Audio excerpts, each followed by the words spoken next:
Hello world, we're dumbasses, and we're going to be talking about our favorite system for D&D, FFG Dice, or Genesys. Did you say FFG Jice? Did I? Yes, Yes. he did. He had a strong. Listen, it happens. I'm country. FFG Jice. FFG Dice. Yes, we're going to start off the discussion by talking about the Forge.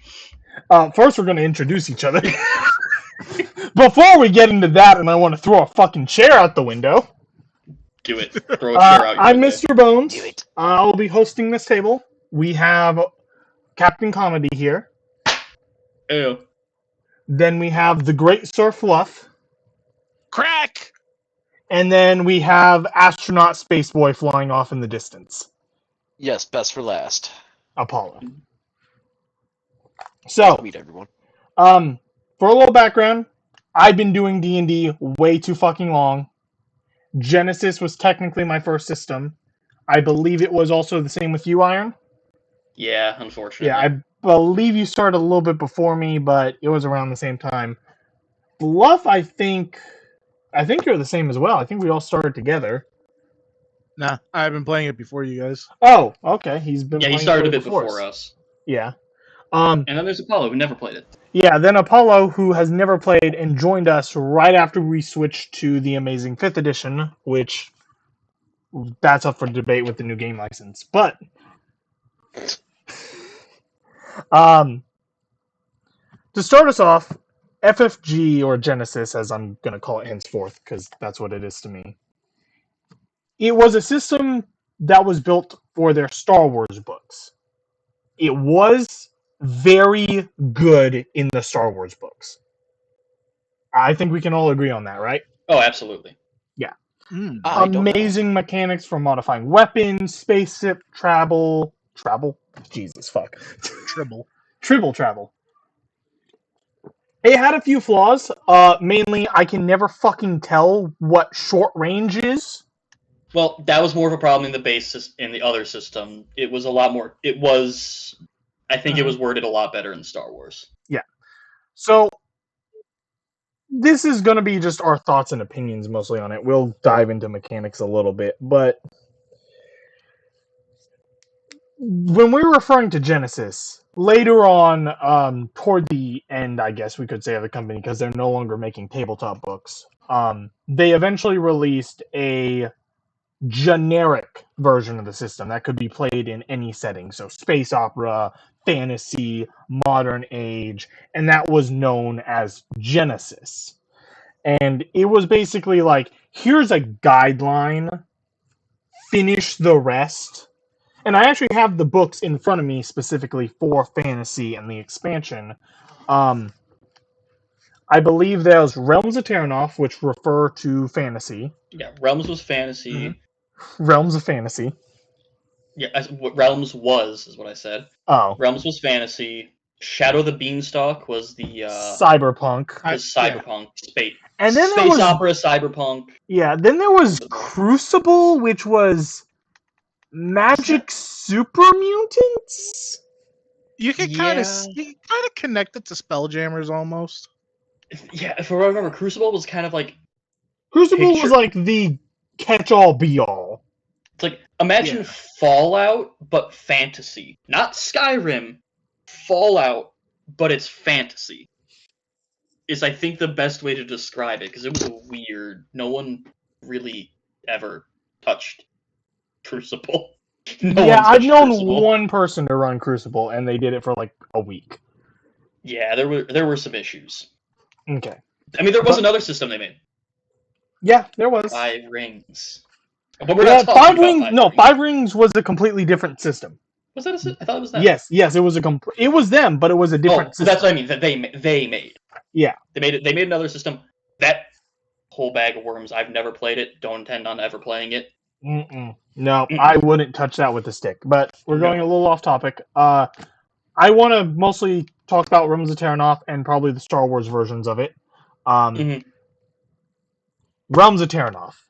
I played this game as a DM way too long. Some good prompts about it before we go too deep.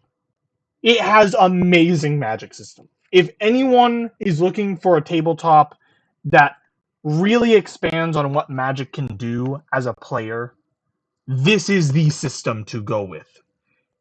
If you're looking for inspiration for new magic items or something for D&D, this book, just buying it gives you thousands of ideas. Yeah. I think that's the big highlight of the system. Yeah, if you like making your own system with just a framework, Genesys is fantastic. Yes. Genesys and its base system make thousands of different games out of it. Yeah, because that was the main point of it. It was just supposed to be like a building framework and you finish it. Going on to that, it got to the point for me where I had to put too much energy. I may have well wrote my own book with my own system. These guys knew what I was doing. Toward the end, I was calculating with the formula how much it would cost per 5 square feet of building materials when creating homes. Which was more how just he wanted to do it rather than him being forced to do it. But the system is so freeform, you kind of have to do a lot of stuff. Yeah. Like now, that. You can come up with a lot of stuff on the fly, just in your head, but you got to make sure that the things always stay concrete. Fluff, as the person with the most D&D experience in our group, what do you think overall of Genesys? As a player or as a DM? As whichever one. I forget you're actually DMing it now too, so. Yes.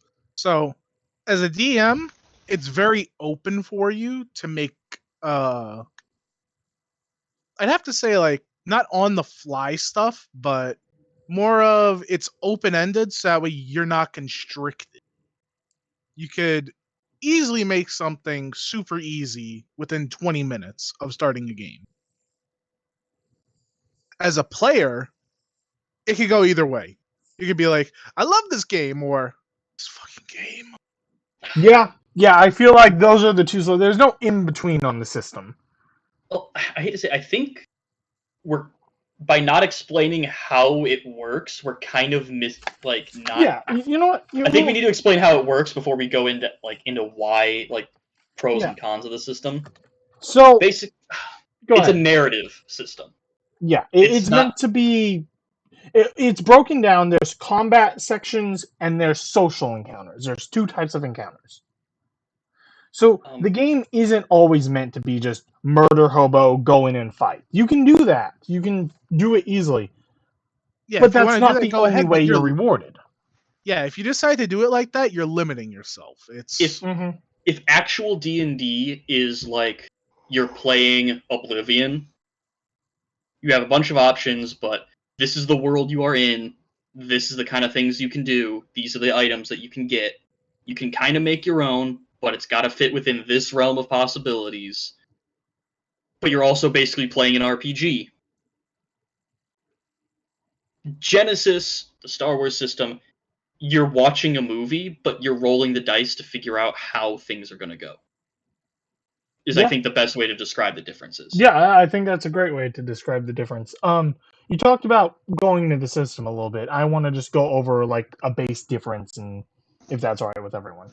No, I think sure. For it. So every base character as a player, in any tabletop usually has characteristics. For this game, you have brawn, agility, intelligence, cunning, willpower, and presence. And that's pretty simple, and it uses a base number of 1 to 6, or 1 to 5 if you're using the fantasy version. The big thing that's really different about this system is you also have soak, which is damage reduction based on your armor and your strength or brawn. Yeah. But then you have 2 type of hit points. You have a mental fortitude and a physical fortitude. Yeah.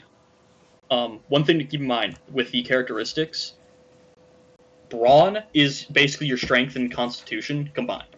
Mm-hmm. They mix it into one stat, make it easy, which I think actually does make sense. Yeah. Agility is just dex, same thing. Intelligence is intelligence. Intelligence is intelligence. Presence is charisma. But the willpower and what was the other one? Cunning. Willpower and cunning.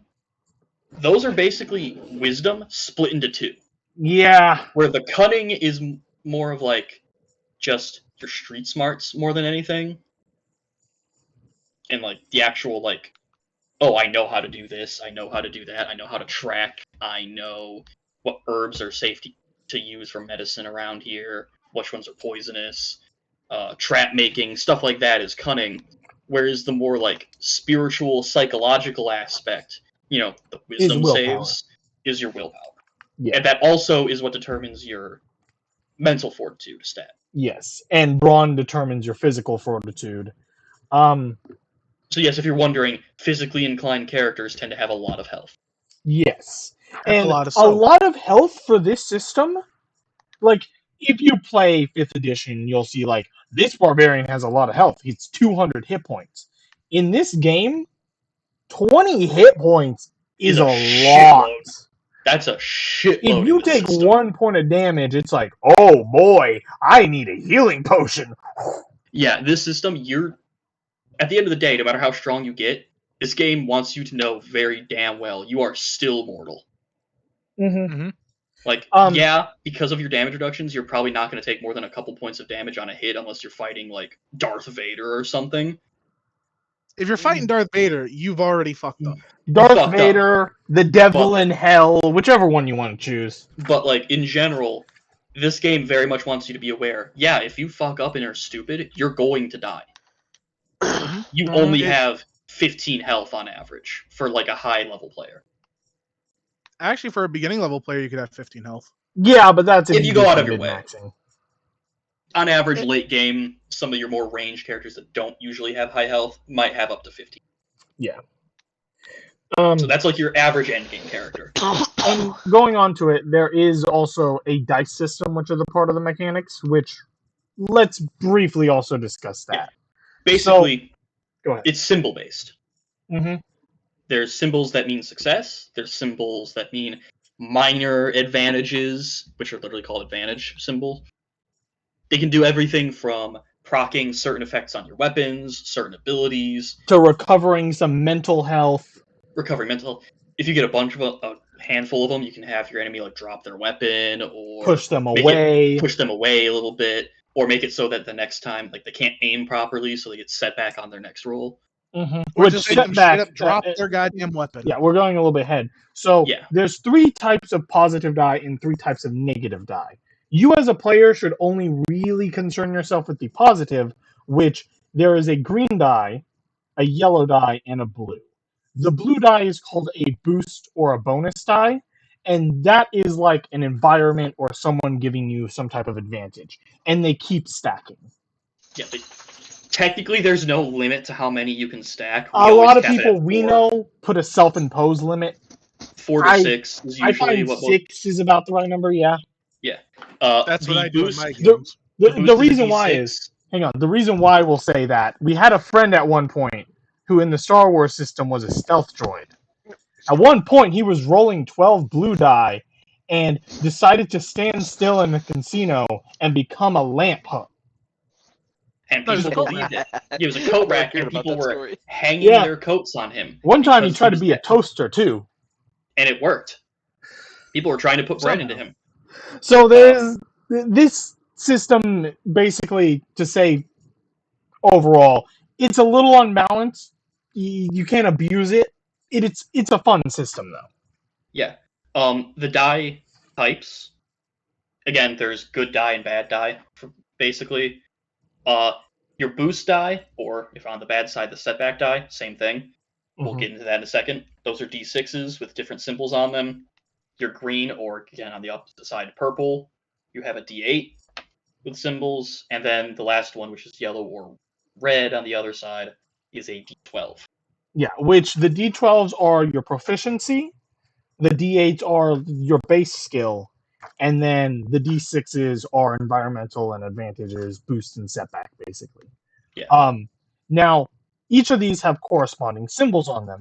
The symbols are, in this, for success, you have critical success, success, and advantage. Then for the negative side, you have critical failure, failure, and threat. The big thing about this system, and one of its big selling points, is you can critically fail and critically pass at the same time.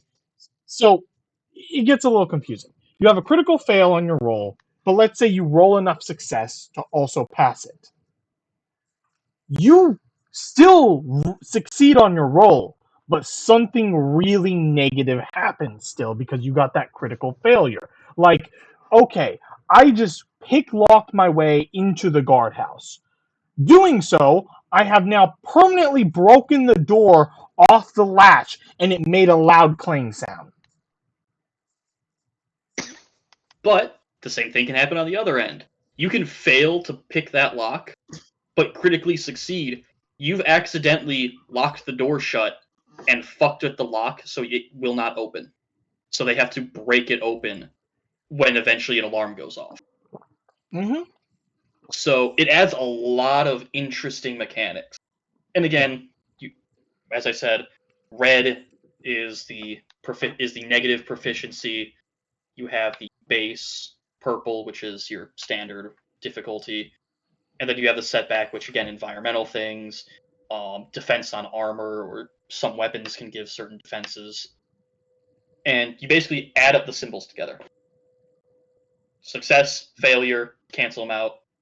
Net success equals success. Yeah. And Threat advantage and and disadvantage advantage cancel each other out. Net you goes on one side. Mm-hmm.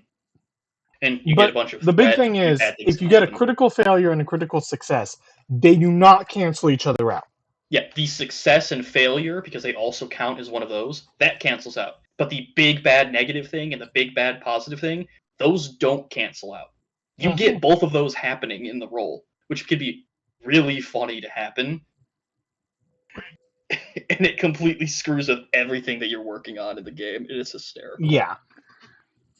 Part of this, and discussing all this, you can kind of start to understand how this system, in my opinion, it's not hard at all. Like, I like systems that have some risk in the combat because I want players to feel like, oh, we are just not going to walk right in and win everything. There's got to be risk, there's got to be stakes. And that actually makes them think and then get invested in the game. We should also explain how the proficiency works. Oh, see, God, just like in yes. D&D, you have skills, and each skill is linked to a characteristic. In this, you put levels into your skills with experience. I'll get into we might get into the calculation, we might not. That's more for if you actually end up playing the game, yada yada yada. Yeah, let's not go into experience and but leveling up. Basically, as you add levels in that skill up to 5, you get another one of the green skill die. Mm-hmm. It also has the characteristic. If that characteristic that is associated with it. So let's say I am doing just a melee attack, which melee light attack is a skill. I have 4 invested in the skill. That gives me 4 green die. It runs off of my brawn. Let's say I have a 3 in brawn. 3 of those 4 green die upgrade to D12 yellow proficiency. It can work vice versa if your brawn is higher than your melee stat, if that's the case. It's just whatever the bigger number is, you take that as the start, and then the smaller number is the upgrades. Yes. So you could have a really low skill, but a really high characteristic, or vice versa. Like, you might have no skill in medicine whatsoever, but your character's a genius. So you can actually still do pretty well in the role. Mm-hmm. Now, I feel like that's a great example of just basic general knowledge of the system. You said this in the beginning, and I have to discuss it. The fucking Forge! I hate this system. This system has a scar on me. The Forge from Realms of Terranoff.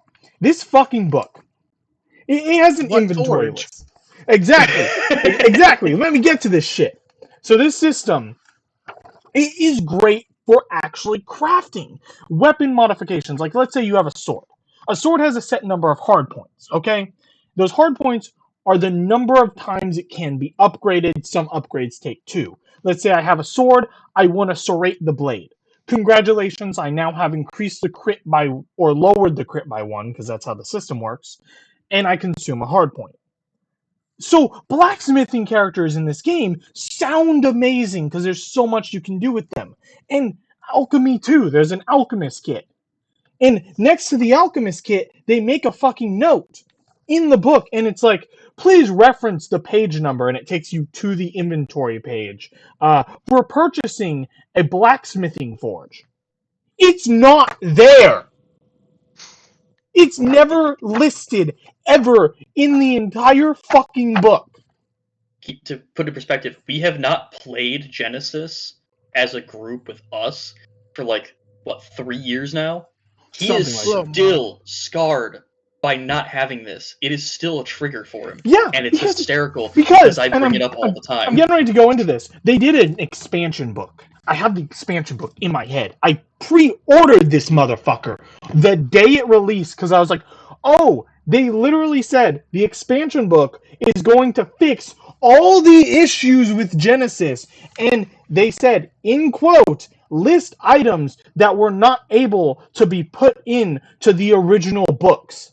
So, hearing that, I was like, oh, they're finally adding the blacksmithing forge and some new inventory. No, it's not here. It's not here. It's never been here. It does not exist. I had to get that out. I had to. It's been bothering me since we started. If you're wondering, again, I say this all the time. I ask him, where's the forge? And he gets pissed off at me all the time. And it's the funniest thing. It's a simple fix. What I did was you take the Alchemist toolkit, same price, same weight. That's all there is to it. Because it's not something you can just carry around on you. But the entire fact, they reference on so many pages the idea of crafting and forging, and it's not in the book or the expansion book. Now, the one thing that we should also make mention of the series is, like we said, you don't usually have a lot of health. No. 15 is a fairly decent spot to be at if you're not a melee-oriented character by late game. And most enemies, as long as you're not an idiot, you should be fine. It punishes you if you're an idiot. Some enemies, if you are an idiot, somehow it works out. Yeah, bosses can be tricky if you're not careful, because this game's one of those, oh yeah, by the way, they have this thing, so you just can't do that. Yeah. And it's always fun, because there's always a genuine explanation as to why, and it's the funniest thing. But, like the spice that was in the air, so we couldn't force. Mm-hmm.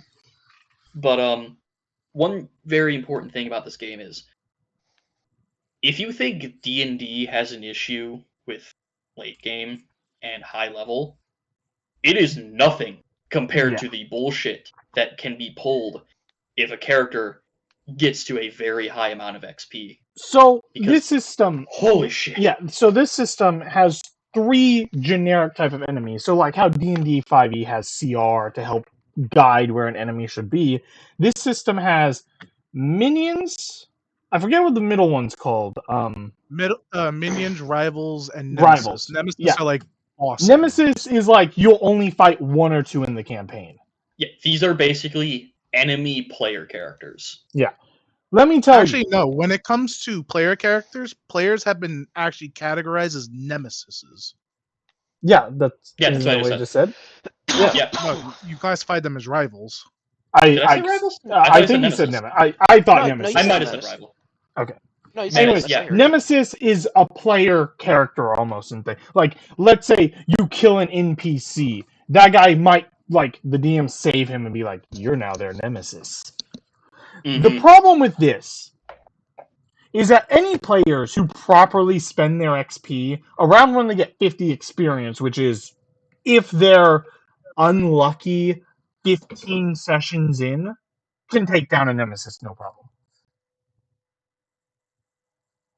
To put it in perspective, that would be the equivalent of, I would say, a 5th level D&D character. Yeah. Yeah, that sounds in about terms right. of like some of the stupidity you can pull. That's if they go out of their way. If they're not going out, if they're your average player who's just playing the game and playing normally, I would say maybe closer to like maybe third level. Yeah.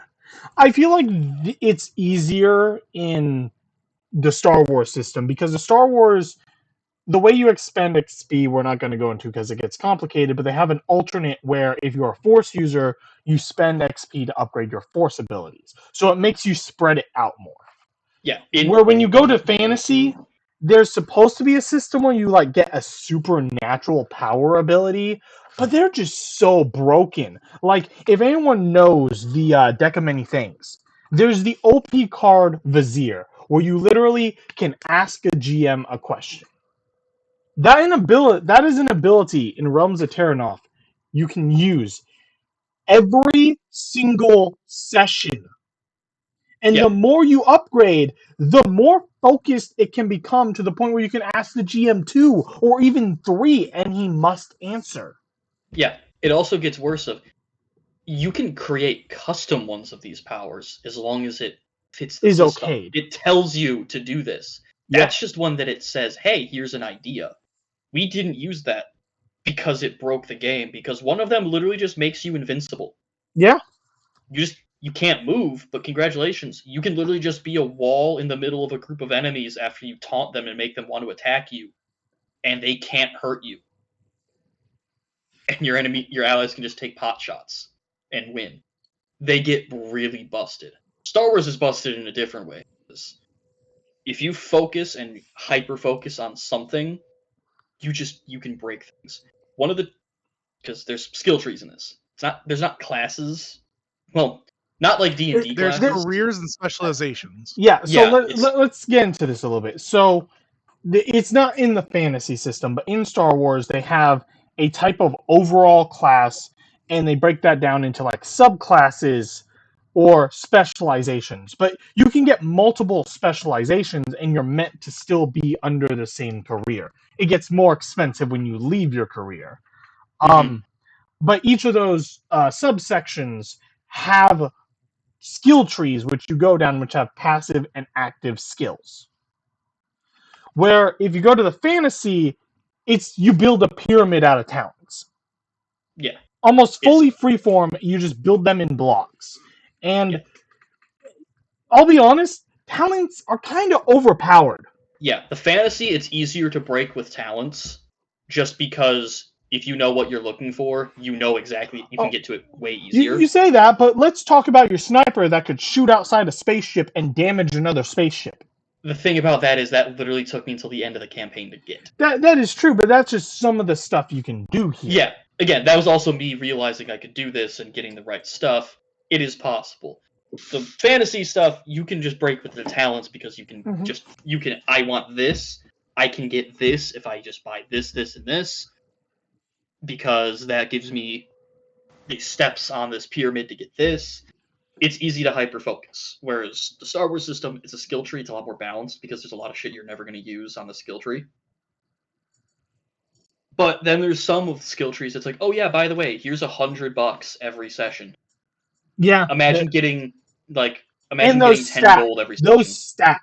Yeah, they stack. So imagine, getting 40 gold at the start of every session just because. That's basically what happens on this one skill tree. Yeah. And then it also gives you skills and passives and actives revolving around using money to bribe people to get better rolls on like social encounters. And the game does something very explicit, which makes it where XP is gained really fast. So in D&D, there's a system of milestone XP versus XP on kills. Genesys has 3 ways to earn XP, and you're supposed to technically use all of them. There's milestone for progress on the main story, or side quests. So completing quests give you XP. It's supposed to be like 5 for quest, is what they say. Mm-hmm. Keep in mind, these quests, they're supposed to be usually multi-session quests. Yeah. Then there is combat encounters. Although you're not supposed to unless it's a really difficult fight. Like, if you have a party of, like, huge amount of XP people go in and, like, fight one goblin, they're not getting XP for it. But then you're also supposed to gain 5 XP per social encounter too, if it's a hard enough social encounter. The weird thing is, technically going up to a merchant and debating the price is a social encounter. Yeah. So I always kind of ruled it as, hey, there's this guy you're technically supposed to fight, but if you manage to bullshit your way through it by talking to him, yeah, no, you passed that encounter. Yeah, I You just ruled did it a it. different way. I ruled it as quest only, and then hardcore fights or social encounters Yeah. only. But there's also the fact, I don't know if you touched on this because I don't even know why. Like, I heard words and then I did not process half of them. It's just one of those days. If you do good roleplay, the book tells you as a GM, you are supposed to reward your players with XP for doing good roleplay, which it's supposed to incentivize that you get into the character, yada yada yada. But that's a really dangerous line to tread, because if you have players that love the roleplay, like me, and you can ask these assholes that is half of my life in these games, is just the roleplay. You can imagine how quickly that XP builds up. I don't think XP is the right way to go about it. I don't think like No. an in-game currency like XP or the coin. I think something that rewards them is like a good Switch example. If you take the inspiration the DM gives out in 5e, I think giving a boost die that a player can like save in that session is Or a like- good example. Or like keep a tracker of how well players are doing the roleplay, and hey, this person like the last like 8 sessions has been really into roleplay. I could flip this thing that would fuck everything. I'm not gonna flip it because they've been really good lately. Yeah, something Stuff like that. It's up to GMs to improvise and think of their own ways, and that's how the system is. It's a framework. I actually want to just go on real quick a different tangent, because we've talked about a lot of just generic opinions of it and the system itself. Let's throw out an idea of just what you can do with this system. Apollo here has never played the system. Apollo, what do you think so far of what we've been saying? I mean, you've kind of explained to me kind of like before this.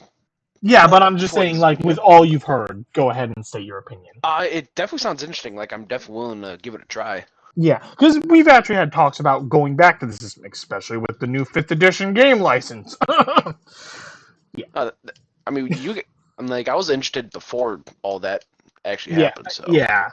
I actually want to go over, because me, Fluff, and Cap here have all played Genesys, multiple characters, multiple times. Fluff, what was the favorite character you ever had in a campaign or made? Most favorite character I've ever made or had in a campaign? Mm-hmm. I would have to say probably my very first character from when we first ever played with our friend in another server. I called him Gat. Wait, Yes, Gat. wait. Wasn't that the one, like, we originally started it in? Yes. Yeah, that was the one where I played the fucking edgy necromancer, dude. Oh, man, that was forever ago. No, What was I know. yours? Mine, it's 2. One was from Fantasy, and even though there's a lot of things I could say about that campaign, the character I played I loved, Dernwyn. Ah, Dernwyn. This character was a former general of the Elven military who retired like 200 years ago, got bored, and then became an adventurer because he was bored in his retirement. And him leveling up and getting stronger was actually just him getting like the rust off and getting back into the swing of things of how he used to be in the military. Yeah, that was a great wording of That it. was an awesome character. The other one, Go ahead. Petro Ruar. Petro! So The Petro character was the was the- Star Wars character. He was my first ever character in the system. He was in the same. He was in the same thing as you and me, Iron. Yeah. Gat and Petro were in the same game. Yeah, they were the same game. I was actually going to bring up 2 characters as well, unless you want to continue talking about Petro. I kind of do, because Petro... Go ahead. I'll talk about my 2 after. Petro. Long story... I'll start at the end, kind of, and work back a No. little bit. You go. Give a summary. Give a good summary. Okay. Petro has a history. Petro was a Zabrak. He was and he was one of the bad ones. Basically, he was Darth Maul's like distant cousin, essentially. He ended up going to Mandalore because he really, really liked the Mandalorian Empire. Found out it really wasn't the way it used to be anymore, but still kind of was. Got a bounty on him from the Mandalore himself, which wasn't actually really Petro's fault. And then just kind of started wandering around, ended up getting Force powers, became a Sith, took down a Sith cult, became a Sith Lord, fought 1v1 with Darth Vader. Well, not really 1v1. There were people with him. Let's not get into that. That was a cheesed fight. That was a cheesed fight, but he was the one who went toe to toe with him, lightsaber to lightsaber, and ended up becoming the big bad of the new Sith Empire in our second campaign. Mm-hmm. He also was a cannibal and ate people. Yeah. That was a joke that He became also canon. didn't he lose his arm? Yes, he lost his arm because we were running from Cad Bane himself. Got a robotic replacement that was stronger than his That base motherfucker. arm. That motherfucker shot off Gat's hand. So I'm gonna go on a little bit more of a tangent here, because I just want to talk about my experience, especially since Genesys was my first system.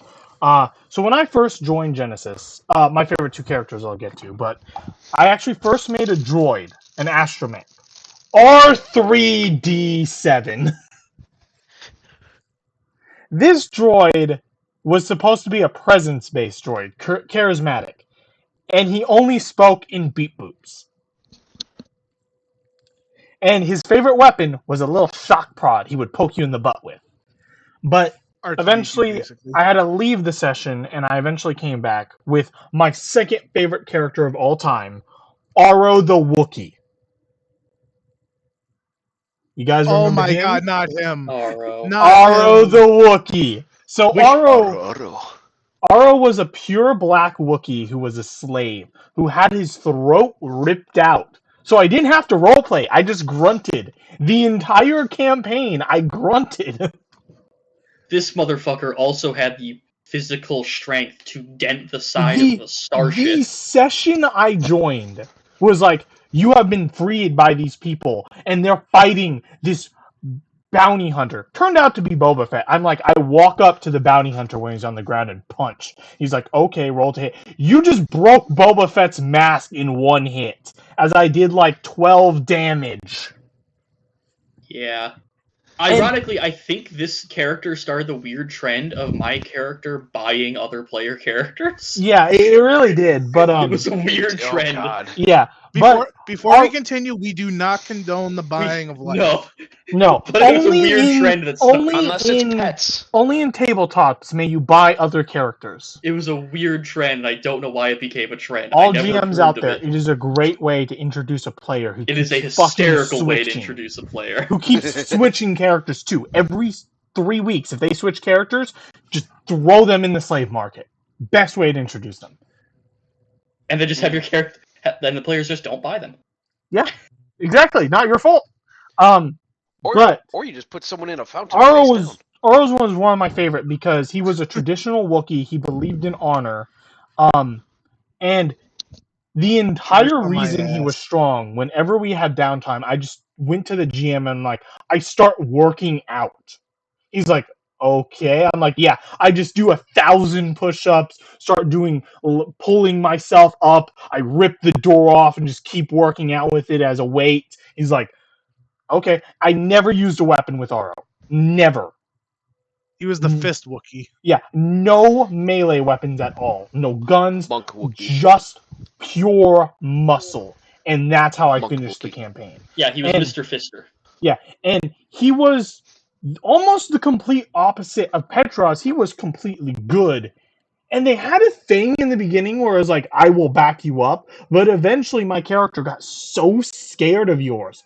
And I remember the scene that broke it was when Petro was, I think we captured a Sith or an Imperial and you was in the Wookiee hut and you're like, let me deal with him. And I was like, I'm going to stay as this is my clan and stuff. You electrocuted him, killed him, revived him. electrocuted him again to death, and you just kept doing that over and over. Petro Dead was revive, not a dead good revive, person. dead revive. Petro was a very bad person, Mhm. to put it mildly. I did not hear this that story. Yeah. That's a story we don't bring up much because that was when we was like super into roleplay. My second favorite character is actually, I believe, when I was last time I actually played as a player in Genesys. Gellion. Does anyone remember Gellion? Hell Is no. that that guy who was the what was it? Like you had like a battle mount or something, but No, the other no, one let you no, ride? no. No, that was Leo. Gellion was so the fantasy version Realms of Terranoth has an interesting system where there's no warlocks, but there's no clerics. There's only divine. And the key point about divine casters, it's just really whatever they believe in. If they believe enough, the thing gives them powers. So if you believe in a fish like it's a holy fucking meteor, the fish is gonna give you powers.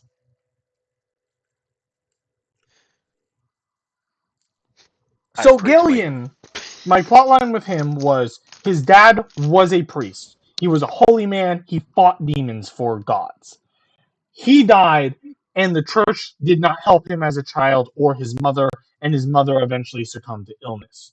So Gellion went out, hated all the churches for throwing his family away, and started worshipping demons. And Gellion basically I designed as a warlock. His magic was poisonous fire. That was his go-to always. And later on in that campaign, we had a character who joined who was very holy and believed in all the gods, and it caused massive conflict to the point where, Fluff, you might remember the scene. I had a little imp summoner that I talked to my master through. And we were in hell doing a quest, and I summoned my imp, and he got so pissed at me, and he hated my character for worshipping demons. Man, He killed the imp, and I just went, okay, I fucking hate you. My imp's gonna be back in 30 minutes, but I'm gonna kill you, motherfucker. But Gellion was my favorite just because of the cool fire, the always against gods mentality that eventually I was going to change, but it just never happened, and I just kept worshipping demons. As any good player should. Yeah, exactly. Just be warlocks. That's the answer. Be a coffee lock. I can endorse this. I can endorse this. Iron, is there anything else you would like to add to this at all? This is a system where you're either going to become incredibly attached to your character, or you're going to be, oh my god, what have I made? Good god. Yeah. This character needs to die. Not because you hate them, but because it's genuinely, oh my god, what have I created? They need to die. So, speaking on the creation, and I'm going to go in more Realms of Terranoth now. We're going to kind of shy away from Star Wars if everyone's okay with that. Yeah. No, that's fine. Okay, so the fantasy, there's something I do hate about the character customization, which there's a set of classes and set of races. And in D&D and Pathfinder and any other system you look that has races and classes, you can kind of mismatch to a certain point. Like, oh, my orc's actually a wizard who's very intellectual. This system kind of punishes you for that. Yeah. So those base stats we talked about in the beginning. So normally when you look at a class or a race, it's like, okay, you gain a +1 to your brawn and +1 to your charisma or whatever. In this system, picking your race just gives you a set number in every single one of those. Mm-hmm. And you have to spend starting XP to increase those, which and that is the only time you can also increase those. Yeah. So if you unless you get to a special tier of skill. Yeah, we're not going to that because that's over 200 XP to do so. Yeah. In general, though, you're not really going to be changing your skill, your characteristics after character creation. So if you pick a race that doesn't have good intelligence and you want to be an intelligence-focused character, you're shooting yourself in the foot. It's not like in D&D where it's, oh, hey, I want to use magic, but I don't want to be an elf. That's fine. You can do that. It's perfectly... You could be a goblin mage, and boom. It's perfectly acceptable, and it'll work perfectly fine. This system, if you try to be an orc wizard, you're screwed. Yeah, you are. But man, you can bonk people really good.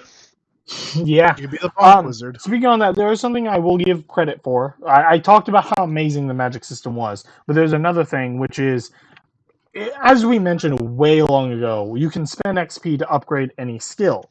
But there's a little caveat to that. Magic skills. You cannot upgrade unless they were a part of your class or unless you get a special, Talent what we would call... that allowed you to get it. Yeah, which is in akin to D&D would be feats. feats. Yeah. But unless you have those two things, you cannot upgrade a skill. And they have some pretty verse magic skills. There's Divine, which is your holy or warlock magic. There is your Primal, which is like a druid or ranger type magic. There is your Verse, which is Bard, because Bard gets his own class. There is Arcane, which can go into blood magic as well, so it has like a subsection that you can look into. And then there is the best part of Realms of Terranoff, runic magic. Runic magic, I say, if you don't care about this system at all, if you prefer 5th edition, you think the system is stupid, just buy this book for the runic magic and put it in 5th edition. That's it. That's worth like $50 right there. The system is so amazing. So runic magic deserves its own talk. Runic magic is the idea that there are runes in the world that are like keywords of power, like words of dragons or something.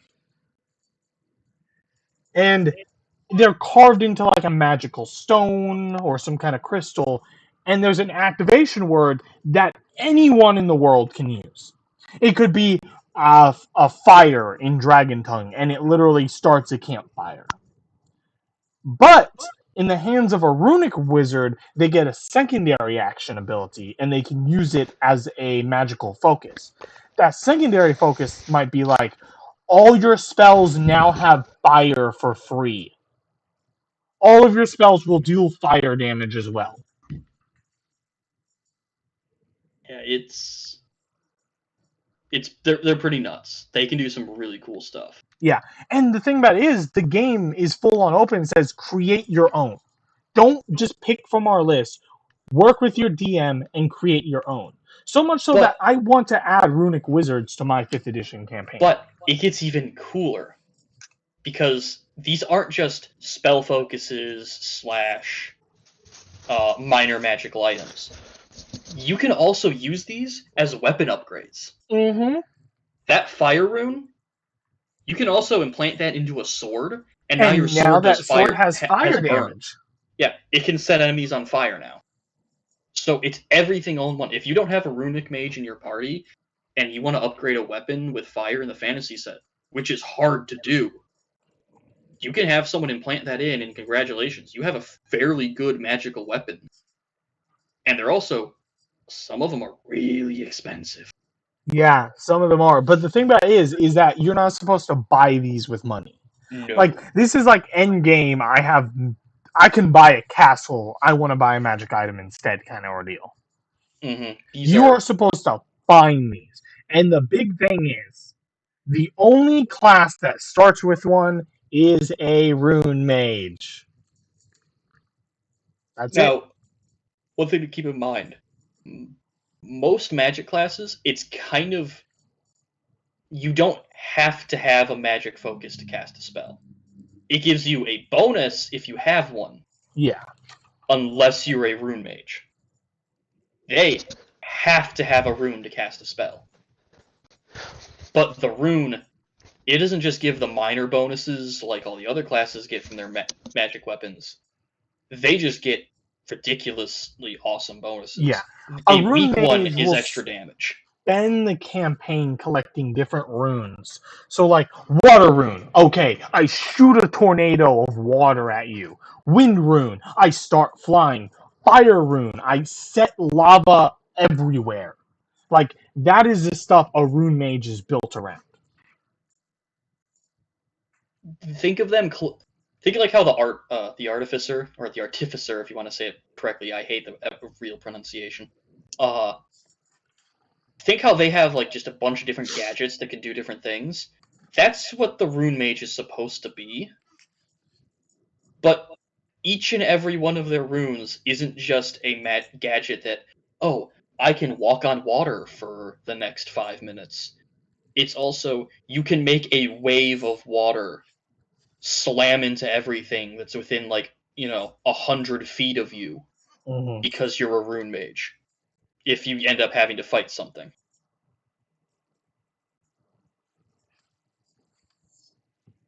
It's hard to explain why it's so cool unless you're actually playing the system. Mm-hmm. But they're really cool when you play one. It's my favorite character I've done recently, quote unquote, was a rune mage, and it's I think the last character I've done in Yeah, Genesys. and it was the one that also created a golem companion as well, I believe. Yes. Oh yeah, I remember that. Yeah, It was like a sea serpent thing. Gwendolyn was such a fun. It was actually a drake. Yeah. I made a water drake though, right? No, he just had it in the water. Yeah, it had the ability to swim. Yeah, but and I gave it some upgrades that let it swim and breathe underwater. Fluff, do you have anything to add to all this at all?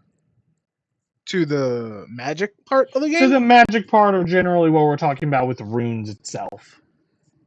Well, I wasn't a big fan of the rune magic. The other magics I am a fan of, especially the bardic magic, because you get it anytime that you want. Yeah, so the bardic magic, going on a little brief other tangent, is amazing because normal bards in D&D or other systems have to have an instrument. This game literally says anything artistic can be used as verse magic. So painting, dancing, singing, beating your drums, all of that counts. Twerking. Yes, sadly. Technically, yes, because twerking is considered a dance. At least in our time, it is. Let me show you the skill of throwing. Is all we've said so far as Apollo here as our listener without knowing the system, is all we're saying so far making any sense? Yeah, no, it makes sense. Okay. It's one of those systems that, whereas D&D in a weird way you can explain fairly well, fairly easily, because of how cut and dry everything is. This is a system that without playing it, there's only so much you can get from just hearing it.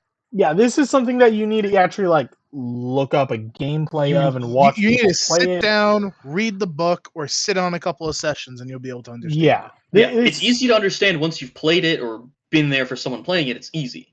It's just you need to do that to really get anything that's going on and being talked about. Yeah.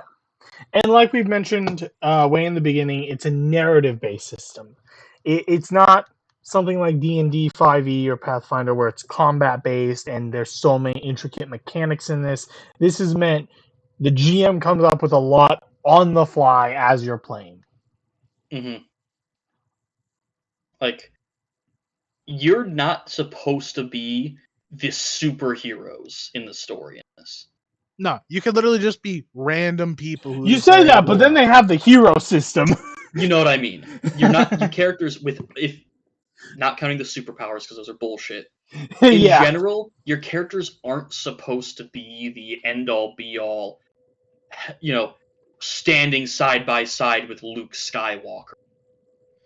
Who, by the way, is in the Star Wars books. He's there. You can meet him and talk to him and interact with the character. He exists with stats and everything. That's not supposed to be you. You are not supposed to be the big hero. You can be. You're all the way back here. You're the regular guys. You're Stormtrooper 192. Yeah. Except you could actually hit shit. Yeah. I think, what's the... Star Wars, the Commandos, I think. That, Star Wars Commandos. That game, I think, is what it was called. Clone Commando? Clone Commando, that was it. That's your character. Very effective, very efficient. They're not the ones in the front lines. They're usually doing the special ops stuff. The You're usually big doing hero, the shit that nobody wants to do. Yeah, the big hero's out fighting, the demon lord. Your character is usually the ones who are taking out one of the generals. Or Yeah. you're like the guys taking out the lieutenants. Yeah, Or you're just fighting the bandits in Village B. yeah. Like, you're not, the Warriors of Light in Final Fantasy 1.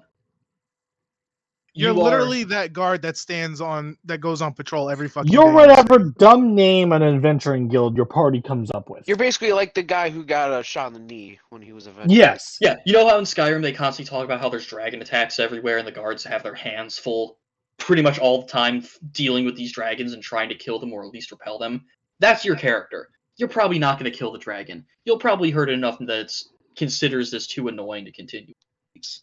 Or you're lucky enough to live from the dragon and you get to report on everybody being fucking dead.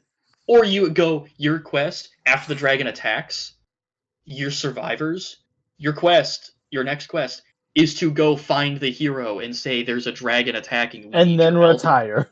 And then you support them as they're attacking the dragon by doing, fighting the wormlings, or getting pot shots on the dragon to make the fight easier. Or literally holding his goddamn sword. Yeah. Yes, the squire. Now, you can easily, your characters, if you get to late game, your characters can easily you will be that hero. Yes. Don't expect to start out as that hero very early on, in a D&D It's game up to the where GM to really pace how quickly the players grow with Yes. You can have a campaign that lasts 5 years, easy in this system, depending on how you do XP. I will also say, so D&D has multiple worlds, Forgotten Realms, Eberron, with a single, multiple maps. This system comes with one simple map, it's easy to understand, and really, you can make it up as you go, which is what I did. Hey, the crafting system you made was amazing. The crafting system I made took so much work. God, was it fun. Yes, it was. And that's the point, I think, overall in the system, is it's fun, it's a framework, it needs work, and it's really up to the GM. But it's worth it, even if it's just inspiration. Is there anything else anyone would like to add or ask on this?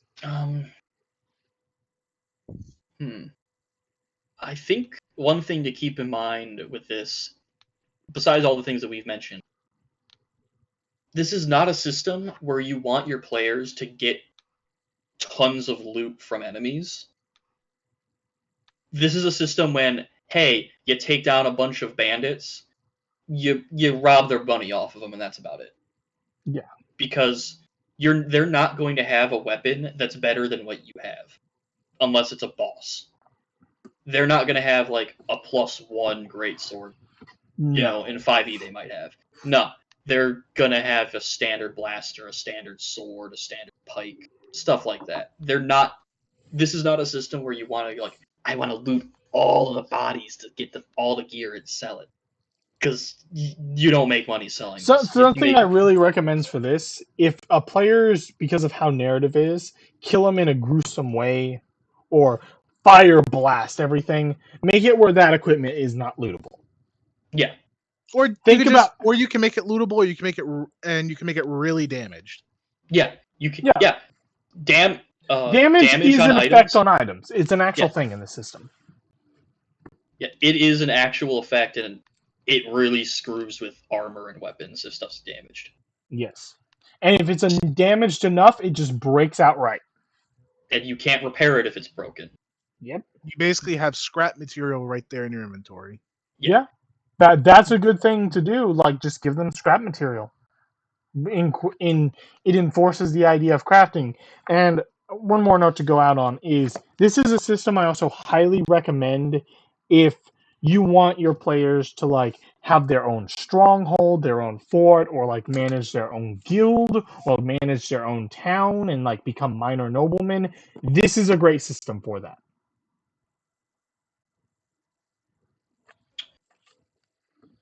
Unless, of course, you're our group who Never Is that comes Utterly back to the founds a town. city and never goes back to it. Someone's salty. I am still angry about that. We didn't go back to it until like the last 5 sessions. Alright, so I think that's a great note to end off, unless anyone else has anything else they'd like to add.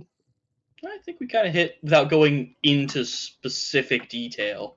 Yeah, without going into too much detail or to some extremes, like what Genesys exactly is, and Just a as a brief brief description of overview, each yeah. category, yeah.